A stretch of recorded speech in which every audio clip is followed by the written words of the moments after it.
Unajua, sitamani mimi kumwona rafiki yangu anapigana,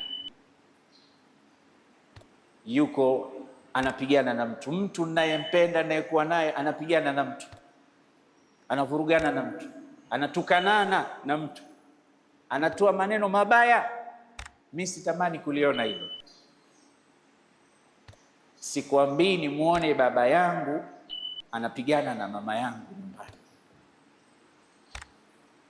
Sasa just imagine image kama hii, very bad image ya watoto wanaowaona 24/7 wazazi wao wakitukanana pale nyumbani. Niambie picha hii inakaaje kwa mtoto?